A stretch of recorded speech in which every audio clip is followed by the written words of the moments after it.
Assam student, आज हम exercise number 7.1 के क्वेश्चन नंबर 1 का पार्ट 8 करने जा रहे हैं। Question solve the following equations, यानी मदरजा मसवातों का हल सेट आपने मालूम करना है। क्वेश्चन आपको ये दिया गया है, साथ ही ये कहा गया है कि x जो है वो 1 के इक्वल नहीं होना चाहिए, यानी आपका जो इस क्वेश्चन का आंसर है वो 1 नहीं आना चाहिए। ठीक है, चले स्टार्ट करते हैं। हम क्या करेंगे, सबसे पहले कि जो x वाली वैल्यूज हैं हम उसे एक तरफ लिख देंगे और जो फ्रैक्शंस दिए गए हैं ना उसे इक्वल के एक साइड पे लिख देंगे। ठीक है, यानी x की वैल्यूज इस साइड आ जाएंगी और जो फ्रैक्शंस हैं वो इक्वल के इस साइड आ जाएंगे। ठीक है, चलिए स्टार्ट करते हैं। 2x और x माइनस 1 वैसे का वैसा। ठीक है, यहां पे जो x की वैल्यू है ना, यहाँ पे पॉजिटिव है, इक्वल के इस साइड आएगी तो क्या होगी, नेगेटिव हो जाएगी। 2/x माइनस 1, ठीक है, इक्वल 5/6 ऑलरेडी यहां पर मौजूद है। ठीक है, और ये देखें 1/3 जो है पॉजिटिव है, इस साइड आएगा तो क्या होगा, नेगेटिव हो जाएगा। ठीक हो गया, सही है।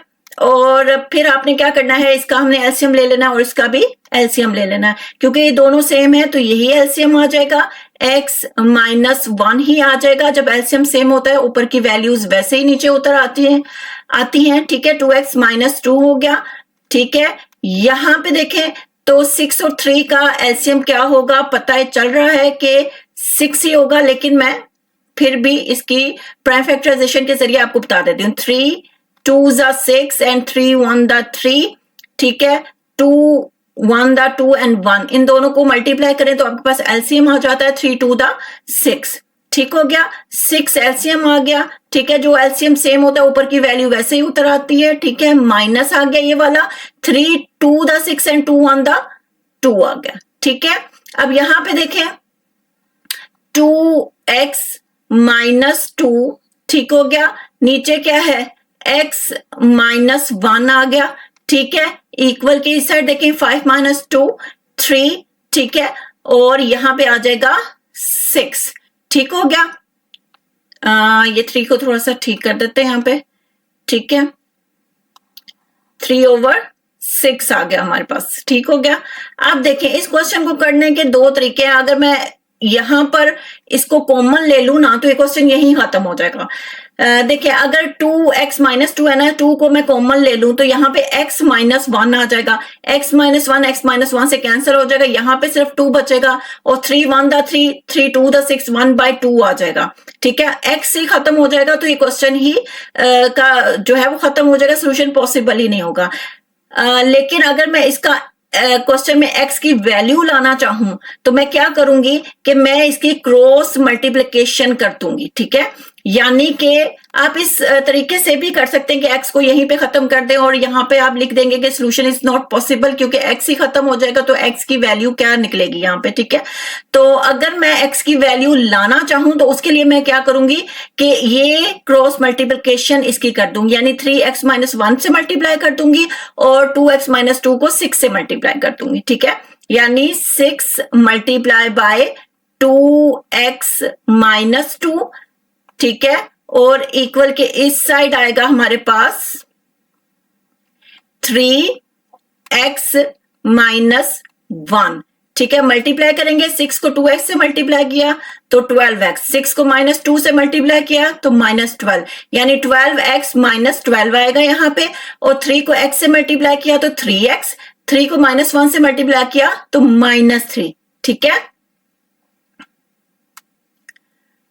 6 को 2x से मल्टीप्लाई किया 12x। ठीक है, 6 को माइनस 2 से मल्टीप्लाई किया माइनस 12, इस साइड आए, 3 को x से मल्टीप्लाई किया 3x, 3 को माइनस 1 से मल्टीप्लाई किया तो माइनस 3 आ गया। ठीक है, अब क्या करना है कि x की वैल्यू को इस साइड लिख लेंगे, नंबर्स को इस साइड लिख लेंगे, यानी x की वैल्यू को एक साथ लिख लेंगे। 12x, अब यहाँ पे ये पॉजिटिव है तो यहाँ पे आएगा तो नेगेटिव हो जाएगा। ठीक है, इसी तरह यहाँ पे माइनस 3 मौजूद है। ठीक है, 12 को इस साइड लाएंगे तो ये पॉजिटिव 12 हो जाएगा क्योंकि उस साइड वो नेगेटिव है। ठीक है, 12x minus 3x is 9x। ठीक हो गया, और यहाँ पे देखें तो बड़ी रकम के साथ प्लस का साइन है। ठीक है, और यहाँ पे माइनस है तो होगा माइनस ही, लेकिन साइन क्या आता है, बड़ी रकम का, तो 12 में से 3 जाएंगे तो 9 बचेगा। ठीक है, 9 बचेगा। ठीक है, तो यहाँ पे क्योंकि x की वैल्यू हमें चाहिए तो x इधर रहेगा, ये यहाँ मल्टीप्लाई हो रहा है, इस साइड आएगा तो क्या होगा, डिवाइड हो जाएगा, ठीक है। तो 9 9 से कैंसिल होगा तो यहाँ पे 1 बचेगा, तो x की वैल्यू आपके पास क्या आ रही है 1। और अगर हम क्वेश्चन पीछे देखें, ठीक है, तो उन्होंने हमें कहा है कि x की वैल्यू 1 नहीं आनी चाहिए, ठीक है, क्योंकि 1 आएगी तो सोल्यूशन पॉसिबल नहीं होगा। देखें जब हम इसका चेक करते हैं तो x की वैल्यू अगर 1 डालते हैं तो 1 - 1 हो जाएगा, 1 - 1 हो जाएगा, नीचे 0 हो जाएगा, 2 जो है 0 से जो है डिवाइड होगा 0 हो जाएगा, यहां पे होगा तो 0 हो जाएगा, तो इसका सोल्यूशन पॉसिबल नहीं है, ठीक है। तो अगर यहाँ पे भी आप x को खत्म कर देते हैं तो भी आप यही लिखेंगे सोल्यूशन इज नॉट पॉसिबल। और आगे मैंने x की वैल्यू इसकी निकाली है दूसरे तरीके से, तब भी इसकी वैल्यू क्या आई है हमारे पास 1, ठीक है। तो 1 आई है तो आप यहाँ पे लिखेंगे कि सोल्यूशन इज नॉट पॉसिबल, इसका सोल्यूशन पॉसिबल ही नहीं है, सोल्यूशन इज नॉट पॉसिबल, ठीक हो गया। आई होप आपको क्वेश्चन समझ आया होगा, अगर समझ आया है तो like share subscribe, thank you.